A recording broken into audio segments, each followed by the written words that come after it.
अगर तुम में कोई किसी भी कौम का इमाम बनाया जाए, अगर तुम किसी की इमामत करो, नमाज पढ़ाने की ड्यूटी तुम्हें दे दी जाए, तो याद रखना अगर अकेले नमाज पढ़ना हो तो चाहे जितनी लंबी पढ़ना, चाहे जितनी दुआ मांगना, चाहे जितनी लंबी पढ़ना, लेकिन अगर तुम्हें नमाज पढ़ाने के लिए खड़ा कर दिया जाए तो तुम नमाज बहुत ही मुख्तसर पढ़ाना, बहुत ही छोटी पढ़ाना, इसलिए कि तुम्हारे पीछे नमाज पढ़ने वाले बूढ़े भी होते हैं, तुम्हारे पीछे नमाज पढ़ने वाले कमजोर भी होते हैं, तुम्हारे पीछे नमाज पढ़ने वाले ज़ईफ भी होते हैं, तुम्हारे पीछे नमाज पढ़ने वाली औरतें भी होती हैं और बच्चे भी होते हैं। जरा गौर करें इस रहमत के ऊपर भी कि आप नमाज पढ़ा रहे हैं, अल्लाहु अकबर, गैरिल मग़दूबि अलैहिम वलद्दाल्लीन।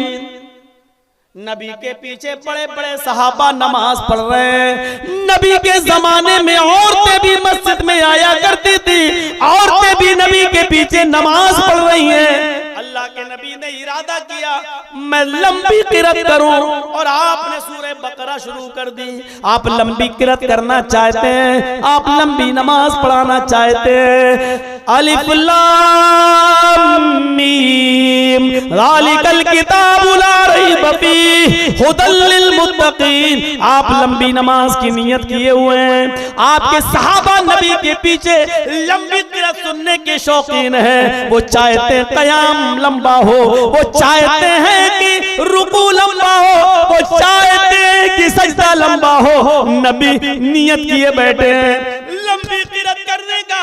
नमाज में किरत लंबी शुरू भी कर दी, पता नहीं कब खत्म होगी, पता नहीं ये रकात कितनी लंबी होगी। इतने में मुहम्मदुर रसूलुल्लाह के कानों में औरतों के मजमे से, पीछे लगी हुई औरतों के सफों में से किसी बच्चे के रोने की आवाज नबी के कान में आती है।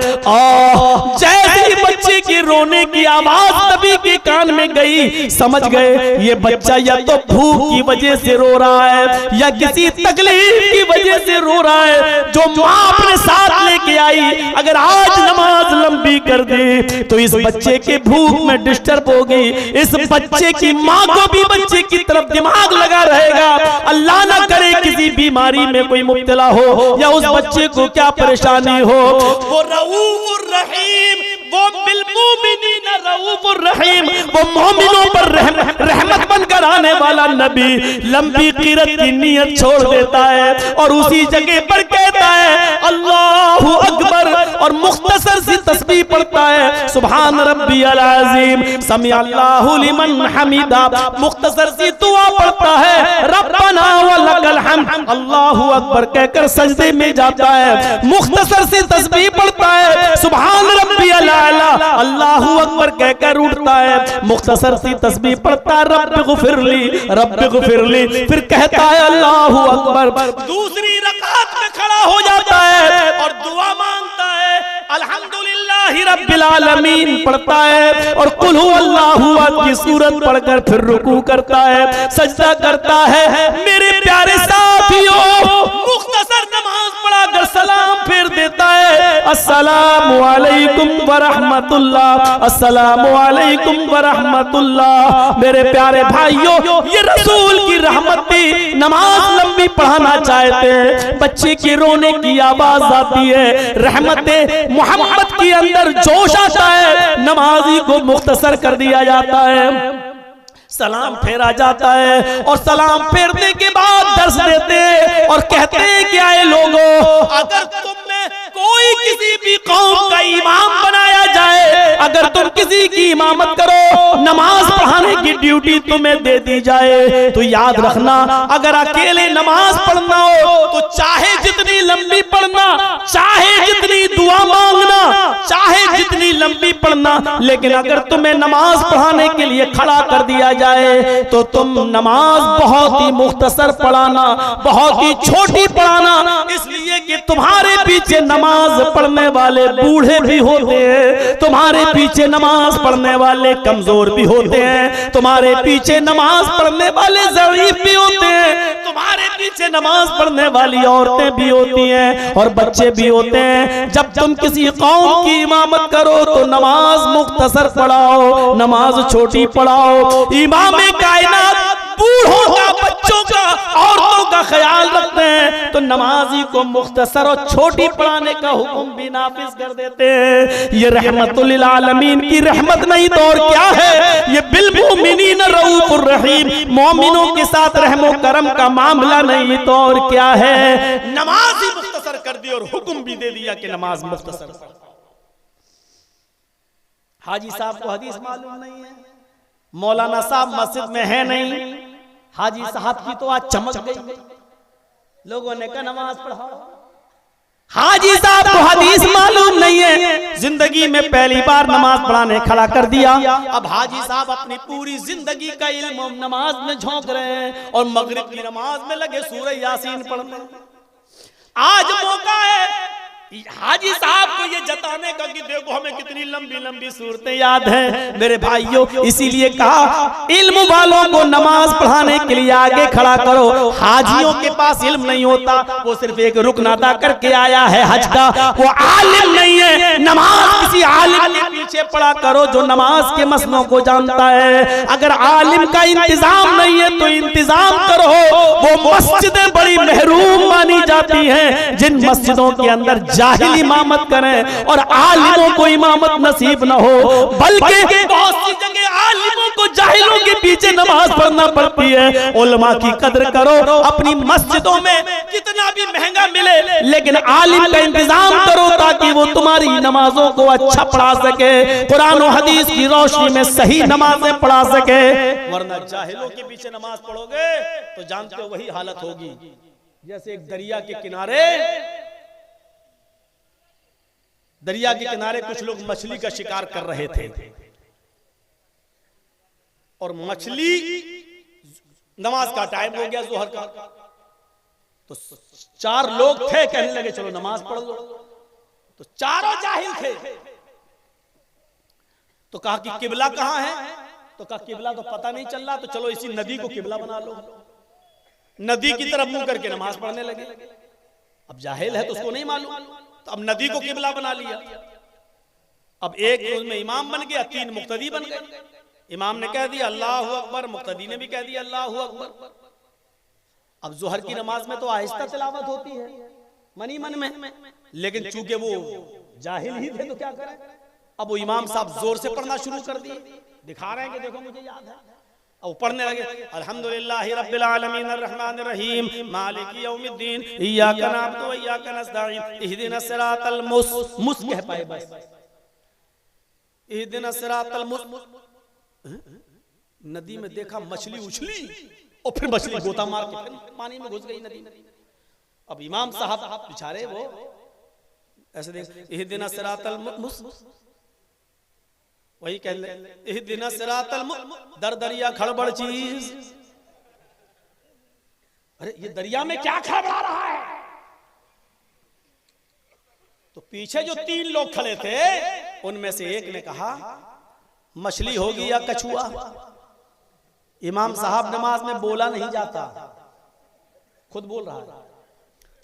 अरे इमाम साहब नमाज में बोला नहीं जाता, अरे मछली होगी या कछुआ। इमाम साहब नमाज में बोला नहीं जाता। अब दूसरा जो बगल में था पानी मार के कहता चुप चुप, तू क्यों बोल रहा है? जाहिलों को कौन बताए। अब जो दूसरा था वो कहता चुप चुप, तू क्यों बोल रहा है? नमाज में बोला नहीं जाता। तीसरा जो लास्ट में खड़ा था वो कहता अल्लाह तेरा लाख लाख शुक्र के मैं नहीं बोला। अब जाहिलों को इमाम बनाओगे तो नमाजों का यही हाल होगा। इसलिए उलमा को, आलिमों को आप अपना इमाम बनाइए ताकि वो आपकी नमाज अच्छी तरह पढ़ा सके, आपकी नमाज कबूल हो सके। वो नमाज के मसाइल जानता है। अगर जोहर में 5 पढ़ा दिया तो अब क्या करना है, जोहर की 3 पढ़ा दिया तो अब क्या करना है। कोई रकात बीच में रुकू या एक सजदे की कमी रह गई और फिर वो खड़ा हो गया तो अब बाद में क्या करेगा? मेरे भाइयों अब क्या करना है, नमाज में भूल चूक तो किसी से भी हो सकती है। इसलिए उलमा को, नमाजियों, आलिम को ही इमाम बनाइए। ये अल्लाह के नबी की रहमत है कि नबी अकरम सल्लल्लाहु अलैहि वसल्लम ने नमाज को मुख्तसर पढ़ाने का हुक्म दिया। अल्लाह के नबी फरमाते हैं, लोगों जब तुम ईशा की नमाज पढ़ने के बाद अपने घर आओ तो सोने से पहले सूरह मुल्क की तिलावत कर लो। जिस घर में सोने से पहले सूरह मुल्क पढ़ा जाता है उस घर के ऊपर अल्लाह रब्बुल आलमीन एक फरिश्ता मुतय्यन कर देता है उस घर की हिफाजत के लिए। अल्लाह के नबी सल्लल्लाहु अलैहि वसल्लम फरमाते हैं, जब तुम बिस्तर पर सोने के लिए जाओ, रहमत देखिए, जब बिस्तर पर सोने के लिए जाओ तो सोने से पहले अपने बिस्तर को 3 बार झाड़ लिया करो। उस जमाने में ऐसा होता था, साहबा ईशा की नमाज देर से पढ़ते थे, आए लेट गए तो बिस्तर को झाड़ा नहीं। हो सकता है कि कोई मोजी जानवर, खतरनाक जानवर, छिपकली वगैरह, बिच्छू वगैरह बिस्तर पे पड़ा हो, डंक मार ले, काट दे और तुम मर जाओ। नबी अकरम क्या कह रहे हैं, बिस्तर पर जब लेटो तो बिस्तर को झाड़ लो 3 बार। रसूल रहमत की रहमत देखो, उसको ये गवारा नहीं कि मेरा उम्मती आधी रात में आए, बिस्तर पे लेटे सो जाए और बिस्तर पर कोई खतरनाक जानवर पड़ा हो। फरमा रहे कि बिस्तर को 3 बार झाड़ लो और झाड़ने के बाद बिस्तर को फिर उसके ऊपर सो जाइए। दाहिनी करवट से सोइए, ये हाथ दाहिनी गाल के नीचे रखिए और ये हाथ आप अपने कमर पर और जहां तक आ सके वहां तक रखिए, सोइए इस तरह। सोने के बाद आपका की करवट कहीं हो जाए वो अलग बात है, लेकिन सोते वक्त आपकी कंडीशन ये होनी चाहिए। रसूल रहमत की रहमत को ये गवारा नहीं है कि मेरा उम्मती आधी रात को बिगैर झाड़े बिस्तर पे सो जाए और खतरनाक जानवर उसको काट ले और उसके जहर से वो मर जाए। रसूल रहमत की रहमत को ये गवारा नहीं है। फरमाया, रसूल रहमत ने फरमाया कि लोगों जब तुम अपने घर में सोने जाओ तो चिराग बुझा दिया करो, चिराग बुझा दो। अतफी मिसबाह, चिराग बुझा दो। उस जमाने में मकान कच्चे हुआ करते थे, फूस और खजूर के पत्तों के बना लिए जाते थे और चिराग जल रहा है, रात में हवा चली। असल में ऐसा था कि एक सहाबी रात में अपने घर में चिराग जला के सो रहे थे और एक चूहिया आ गई और वो चिराग की बत्ती को लेकर, चिराग की बत्ती को लेकर खींच के ले गई और उस फूस और खजूर के पत्तों के अंदर छोड़ दिया। उसने पूरे घर को जला दिया। वो सहाबी भी जल गए, उनके बच्चे भी जल गए। अल्लाह के नबी ने फरमाया, फी मिसबाह, जब तुम अपने बिस्तर पर सोने जाओ तो चिराग बुझा दिया करो, इसलिए कि सोने की हालत में तुम्हें नहीं मालूम, हो सकता है कि हवा तेज चले और कोई चिंगारी उठकर तुम्हारे किसी मकान के कपड़े में या तुम्हारे खजूर के पत्तों की बनी हुई दीवारों में लग जाए और वो आग पकड़ ले, पूरा घर जल जाए और तुम जल जाओ। रसूल रहमत की रहमत को ये गवारा नहीं है। आपने कहा मिसबाह यानी चिराग बुझा दिया करो।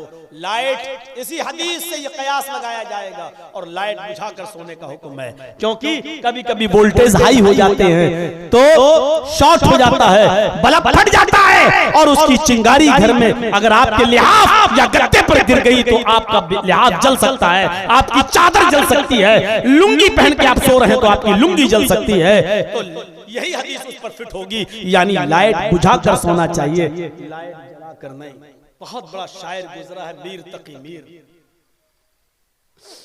अपनी बेटी की शादी की, शादी में 15 दिन बाकी रह गए, लड़के की तरफ से डिमांड आ गई, मुझे ये चीज चाहिए। लड़की को पता नहीं था, बाप ने उसकी डिमांड पूरी करने के लिए चुपके से घर बेच दिया, दुकान बेच दी। अच्छा लड़का था, शानदार तरीके से शादी कर दी, जो लड़के ने मांगा सब कुछ दे दिया। अभी तक मीर तकी मीर की बेटी को पता नहीं, और जब मेहंदी लग गई, दुल्हन बन गई, सुर्ख जोड़ा पहना दिया गया, सब कुछ हो गया, रुखसती होने लगी, अपने बाप के गले से चिपक के रोई, अपनी माँ के गले से चिपक के रोई, और फिर वो ससुराल वाले जो आए थे लेने के लिए उनके साथ उनकी गाड़ी में बैठ गए। बैठते वक्त उसकी सहेली ने उसके कान में इतना कह दिया, मेरी बहन तुम्हारा घर तो आबाद हो गया लेकिन तुम्हारा बाप बर्बाद हो गया। उसने पूछा क्या हुआ? कहा तुम जिस घर में जा रही हो तुम्हारे शौहर ने डिमांड रख दी, उस डिमांड को पूरा करने के लिए जिस घर से तुम जा रही हो वो घर बिक चुका है, तुम्हारे बाप की दुकान बिक चुकी है। सदमा बर्दाश्त नहीं कर पाई, किसी तरह घर पहुंची। खुलवत में जब शौहर आया तो उसने दरवाजा बंद कर दिया। कहा नहीं, मेरे जिस्म को हाथ नहीं लगाओगे। कहा क्यों? कहा तुमको तो मेरे माल से मोहब्बत थी, वो मेरे बाप ने दे दिया है जो तुम्हारी माँ के पास नीचे रखा हुआ, जाओ सो जाओ उस माल के पास। देखो आज की रात बहस की रात नहीं है, पूरी जिंदगी पड़ी है, कभी हम इस पर बहस कर लेंगे। नहीं, मेरे बाप को बर्बाद करके तुम हमारे साथ चैन और सुकून के 2 पल गुजारना चाहते हो। जुनून था, खूबसूरत बीवी थी, अच्छे कपड़ों में थी, जज्बात मचल रहे थे। उसने थोड़ा सा जबरदस्ती करके हाथ बढ़ाना चाहा, हाथ झटक दिया। जल्दबाजी में बिस्तर से उतरी, फिसल गई, नीचे गिरी और नीचे गिरी रूह कब से उंसुरी से परवाज हो गई, उसको हार्ट अटैक हुआ, मर गई। खबर जंगल में आग की तरह फैल गई। अभी तो रुखसत होके आई उम्र, और फजर तक ये खबर मीर तकी मीर के घर भी पहुंच चुकी थी। मीर तकी मीर मस्जिद के अंदर नमाज के अंदर थे। नमाज के बाद उनको बताया गया कि तुम्हारी बेटी का इंतकाल हो गया। वो समझ गए, बाप था, बेटी की मिजाज को जानता था, समझ गया। अपनी बीवी को लेके चलता है, चले ससुराल। बेटी वहां गया तो पता चला कि गुस्ल दिया जा रहा है। बाहर बैठो, बैठ गए। थोड़ी देर के बाद आवाज आई, कफन पहना दिया गया है, मीर तकी मीर अंदर जाओ और अपनी बेटी को देख सकते हो। मीर तकी मीर जैसे अंदर गए, अपनी बेटी के दोनों नाक के नथुनों में कॉटन देखा, सफेद कफन में ढकी हुई लाश। कहा मैं अपनी बेटी को देखने आया हूं, ये मुझे क्या दिखा रहा है? कहा यही आपकी बेटी है। मैंने तो सुर्ख जोड़े में अपनी बेटी को रुखसत किया था। कहा मीर तकी मीर संभालो अपने आप, यही तुम्हारी बेटी है। सर खोला, अपनी बेटी को देखा, आंखों में आंसू, रोए और उस कफन को देखा। उस कफन को पकड़ने के बाद कहा बेटी तेरा बाप बहुत बड़ा शायर है, लेकिन आज से शायरी बंद। आज मैं जिंदगी का आखिरी शेर पढ़ रहा हूं मेरी बेटी, आज के बाद मुझसे शायरी नहीं हो। बेटियों के बाप तुम भी हो, बेटों के बाप तुम भी हो। शर्म नहीं आती, इंटरनेशनल भिखारी बनकर भीख मांगता है मोटरसाइकिल की, बुलेट की, यामा की, पल्सर की। इससे बेहतर था कि तू कटोरा लेकर पूरे गांव में भीख मांगता कि मेरा बेटा दुकान नहीं है, दे दो, ताकि लड़की से शादी कर रहा है उसकी दुकान का इंतजाम हो जाए, लड़की को खिला सके। अल्लाह के नाम पे मांगता तो ज्यादा बेहतर होता, बेटे के नाम पे मांगता। शर्म नहीं आई मुझे। उसने अपनी बेटी की लाश को देखा, कफन पकड़ा और लोगों से कहने लगा कि लोगों मेरा दामाद कहाँ है? उसने कहा जी अब्बू क्या बात? वो लिस्ट दिखाओ जो तुमने मुझे दी थी। कहा कि वो तो आप ही के पास है। हाँ हाँ वो मेरे पास है। मेरे दामाद इस लिस्ट में जो कुछ था मैंने सब कुछ तो दे दिया, बस ये कफन नहीं था।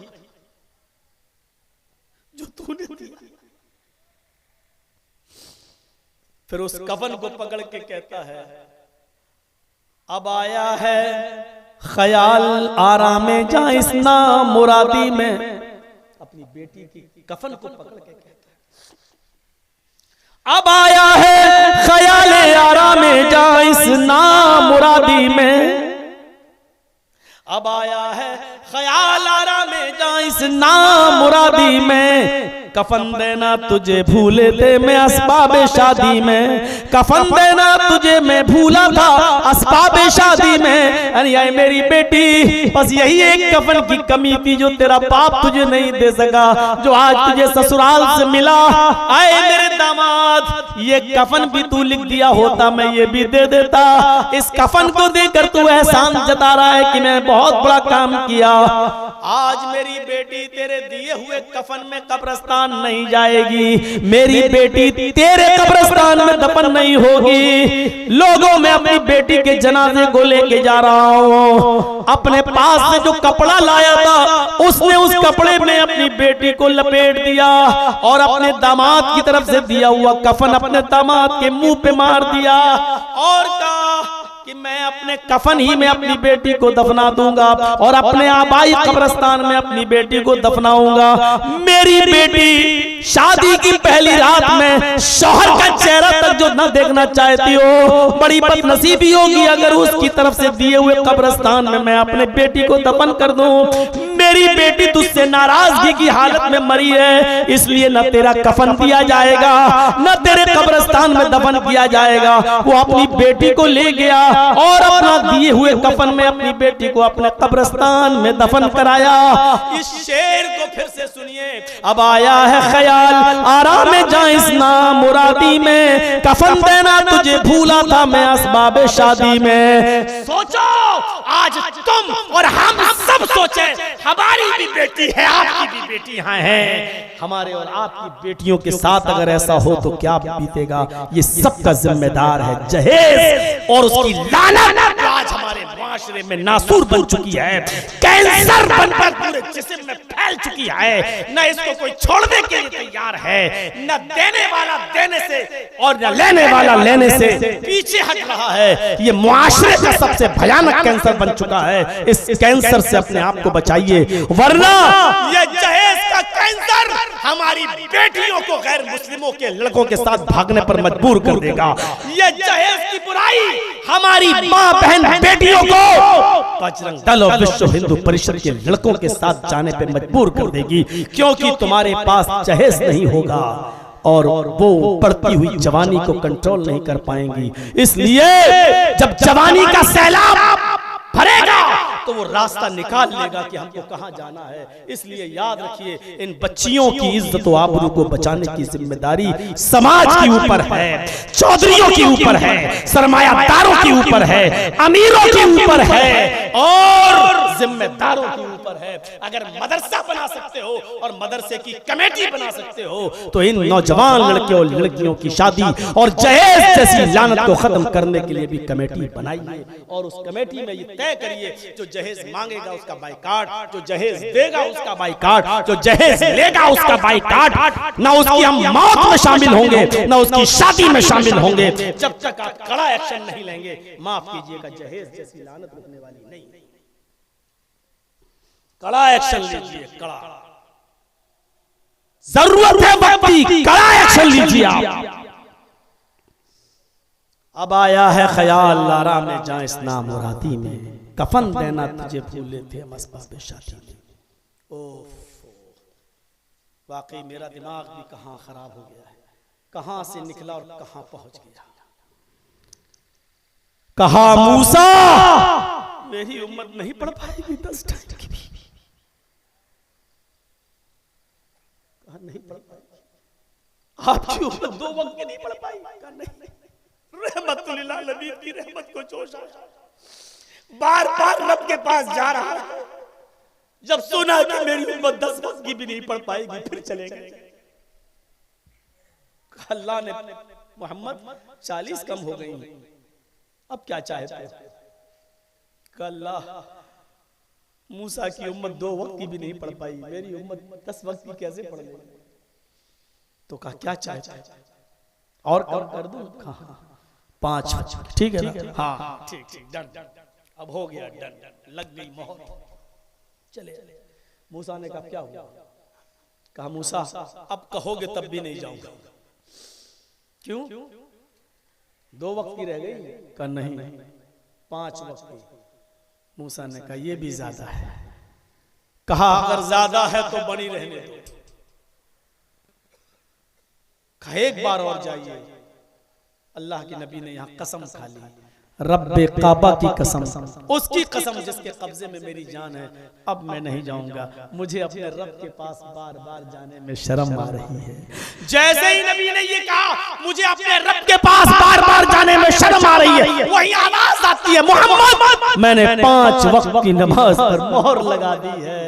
तुम मेरी रहमत से शर्मा गए, तुम मेरे रहमो करम से शर्मा गए, तुम मेरी रहमत से हया खा गए। मुझे कसम है अपने इज्जत व जलाल की, अगर तुम एक बार और आ जाते तो मैं और कम